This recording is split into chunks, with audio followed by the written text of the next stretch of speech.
दोस्तों, कैसे हो? मैं आज आपको ना एक पीआईडी के बारे में बताता हूँ जो वेस्ट मेक का पीआईडी है और इसका मॉडल नंबर है 6100। ठीक है, तो इसका मैं बताता हूँ कि ये कैसे काम कर रहा है कैसे नहीं, क्योंकि आप ऑनलाइन देखोगे तो कंप्लीट वीडियो किसी भी वीडियो में मतलब को कंप्लीट इसका डिटेल डिस्क्रिप्शन नहीं है, जिसकी वजह से क्या है ना, साइट इंजीनियर है, कोई फ्रेशर है, एक्सपीरियंस है, वो परेशान रहता है।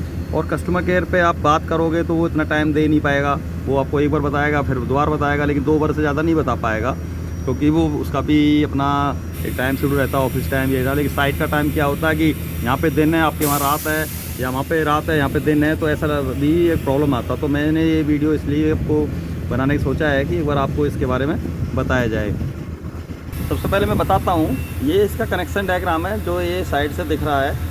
ये जैसे दिख रहा है ऐसे ही आप इधर से देखोगे तो ये रेफर हो जाएगा इस तरीके से, लेफ़्ट टू राइट और टॉप टू बॉटम। जैसे ही इसमें टॉप टू बॉटम दिख रहा है और लेफ़्ट टू राइट है। ठीक है, इससे मैंने कुछ वायर ना मैंने ऑलरेडी ऑर्डर करते टाइम आप ध्यान दीजिएगा कि आप एक्सटर्नल जो इसके सामने की बटन, अगर आप फ्लेम प्रूफ पैनल यूज़ करें तो इसमें कुछ की बटन को आप ऑपरेट नहीं कर पाओगे, क्योंकि उसके लिए वो ग्लास लगा रहता है। उसके लिए क्या करोगे, आप ऑर्डर करते टाइम आप ये ऑर्डर में डालो कि मुझे एक्सटर्नल की वायर्स चाहिए, जिसको आप उस बटन पर लेके बाहर से ऑपरेट कर सकते हो आराम से। तो तब आप आराम से, नहीं तो अदरवाइज तो बार बार ढक्कन खोलना पड़ेगा, बार बार आपको डोर खोलना पड़ेगा, बार बार आपको जिसका की साइड है वो प्लेट भी खोलनी पड़ेगी। तो ये थोड़ा केयर करना चाहिए ऑर्डर टाइम पे। अब मैं बताता हूँ आपके, इसमें जो लेफ्ट में टी/C है, 4, 5, 6 नंबर जो आपको दिख रहा है, ये आपके RTD के पॉइंट हैं, जो आपको मतलब जैसे में RTD का पॉइंट है, जिसमें 4, 5, 6 में मैंने आपको प्लस माइनस मतलब लगाया हुआ है। जो 7 पहला वाला 4 और 5 पे उसके आपके दोनों प्लस वाले पॉइंट हैं, और जो 6 पे आपके नेगेटिव मतलब कॉमन वाला पॉइंट है, जो आपको या तो RTD में वाइट मिलेगा या आपका उसमें ब्लैक मिलेगा। और जो प्लस वाले RTD के अंदर या तो रेड मिलेंगे दोनों, या फिर येलो मिलेंगे। तो वो आपको वायर तीनों ला के यहाँ पे जोड़ना है। उनका सीक्वेंस भी एक बार आपको चेक कर लेना। अगर आपका ओपन आ रहा है RTD का पॉइंट, इसका मतलब वो सीक्वेंस उल्टा है। ठीक है सर, ये प्रॉब्लम कहाँ, इसमें 2-3 तरह की प्रॉब्लम आती है RTD में, या तो आपके सीक्वेंस उल्टे हैं या आपका वो आउटपुट नहीं दे रहा। RTD अगर आउटपुट दे रहा है, ओम्स में कितना ओम दे रहा है, तो वो आप पहले RTD चेक कर लो, फिर उसके बाद यहाँ पे चेक करो, फिर उसका सीक्वेंस चेक करो। 3 चीज़ चेक करोगे तो आपका RTD का कनेक्शन प्रॉपर आएगा।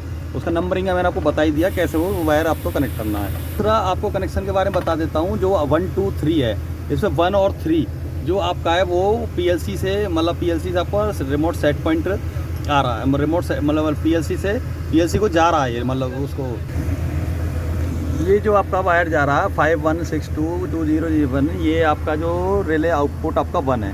ये आपको थायरिस्टर को कमांड दे रहा है। थायरिस्टर को कंट्रोल आउटपुट बोलते हैं, जो कि थायरिस्टर को कितना आपको चलाना है, मतलब हीटर को कितना चलाना कितना नहीं चलाना, वो यहाँ से आउटपुट निकालेगा। दूसरी बात, मैंने आपको ये नीचे दिया हुआ है आपका वो 11-12 पर जो RS485 and aux IP inputs, जो 11 और 12 पर लगा है। तो 11-12 पे जो लगा है ये वायर, ये आपका RSP है, रिमोट सेट पॉइंट, जो कि आप PLC से आपको आ रहा है। जो PLC से आपको जितना रिमोट सेट पॉइंट मिलेगा उसके अकॉर्डिंग ही वो थायरिस्टर को कंट्रोल आउटपुट देगा। एंड दूसरा पॉइंट है आपका ऊपर वाले जो कनेक्शन दिखा रखे हैं 5164 5165, वो आपका आउटपुट वायर है, आउटपुट 3। ये 16 और 18 पे आपको कनेक्ट करना है। 16 और 18 पे कनेक्ट करना है। इसका पॉजिटिव और नेगेटिव ज़रूर चेक करना है कि पॉजिटिव पे वायर लगा हुआ है या नेगेटिव इंटरचेंज है तो नहीं है। अगर वो पॉजिटिव पे आपका 18 होना चाहिए। अगर वो आपका वायर, एक बार इस पर इशू आते हैं कई बार कि हम उल्टे कनेक्शन कर रखे होते हैं तो आउटपुट नहीं दिख रहा, तो ये हमें ज़रूर चेक करना। ये हमारा प्रोसेस रीजनरेशन का आउटपुट देता है। प्रोसेस रीजनरेशन का दो मीनिंग ये है कि जो आप इनपुट दे रहे हो वो आपको HMI पे अगर देखना है, जो आपके कंट्रोलर पर दिख रहा है सामने, वो HMI पे देखना है, तो यहाँ से वो दोनों वायर जाएंगे और HMI पे कनेक्ट होकर वो आपका रीजनरेशन आउटपुट HMI पे भी दिखाएगा।